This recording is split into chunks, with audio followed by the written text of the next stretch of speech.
प्रदक्षिणा या परिक्रमा का अर्थ है केंद्र में भगवान के स्वरूप को स्थित मानकर एक चक्र में दक्षिणावर्त दिशा में घूमना।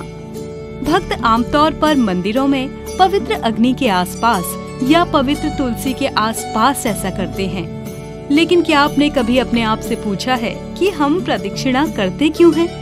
इससे जुड़ी एक बेहद दिलचस्प कहानी है। आइए अब पता लगाते हैं।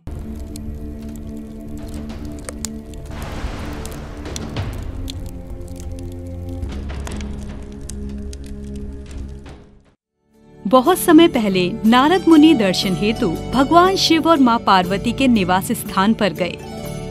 वहाँ वो उन्हें प्रेम स्वरूप एक दिव्य आम उपहार में देते हैं। इस दिव्य आम को उन्हें स्वयं भगवान ब्रह्मा ने दिया था। भगवान शिव ने आम को अपने हाथ में लिया और सोचने लगे कि ये आम उनके किस पुत्र को दिया जाए। गणेश और कार्तिकेय दोनों ही भगवान शिव और देवी पार्वती को प्रिय थे। वे दोनों ही इस दिव्य फल को चाहते थे। तो अब देवी पार्वती ने एक प्रतियोगिता रखने का फैसला किया। जो कोई 3 बार ब्रह्मांड का चक्कर लगाकर पहले कैलाश वापस आएगा, उसे ही ये दिव्य फल मिलेगा। इस प्रकार दैवीय फल जीतने की दौड़ शुरू हुई। भगवान कार्तिकेय अपने मोर पर बैठ गए और बिना समय बर्बाद किए दौड़ शुरू कर दी। उन्होंने अनंत आकाश में चलते हुए ब्रह्मांड के चारों ओर घूमना शुरू कर दिया। और वहीं दूसरी ओर भगवान गणेश अपने दिव्य वाहन एक चूहे पर बैठ गए। उन्होंने कैलाश पर्वत को छोड़े बिना ही अपनी दौड़ शुरू कर दी। भगवान शिव और देवी पार्वती ये देखकर विस्मित थे कि अभी तक भगवान गणेश ने कैलाश पर्वत को छोड़ा ही नहीं है। भगवान गणेश ने भी अपनी बुद्धि का उपयोग किया और अपने माता पिता के चारों ओर ही एक घेरे में चलने लगे। अपने माता पिता की चारों ओर 3 फेरे पूरे करने पर भगवान शिव ने गणेश से पूछा कि वो क्या कर रहे हैं।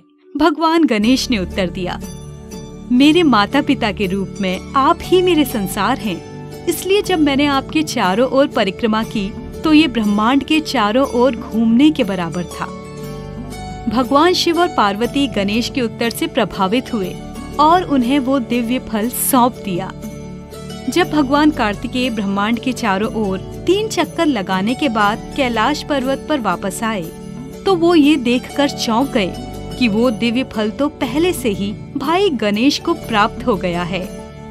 उनको समझ में आ गया कि हुआ क्या है और अब वो अपने अहंकार पर शर्मिंदा हुए। उन्होंने ये महसूस किया कि माता पिता किसी भी बच्चे के लिए दुनिया है।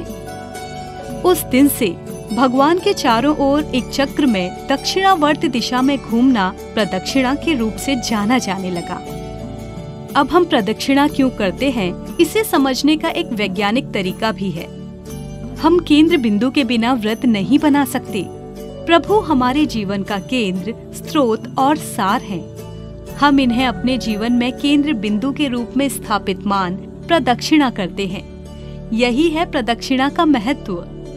प्रदक्षिणा हमेशा दक्षिणावर्त दिशा में करना ही सामान्य है। ऐसा इसलिए किया जाता है क्योंकि हम मानते हैं कि भगवान हमेशा हमारे दाहिने तरफ हैं और ये हमें याद दिलाता है कि हमें हमेशा एक सही राह पर चलते हुए सात्विक जीवन का वहन करना चाहिए, जो धर्म का प्रतीक है। तो अगली बार जब आप किसी मंदिर में प्रदक्षिणा कर रहे हों तो ये कहानी अवश्य याद रखें। अगर आपको ये वीडियो पसंद आए तो कृपया इसे अपने दोस्तों और परिवार के साथ जरूर साझा करें। अगली बार मिलने तक जय श्री कृष्ण, जय महाकाल।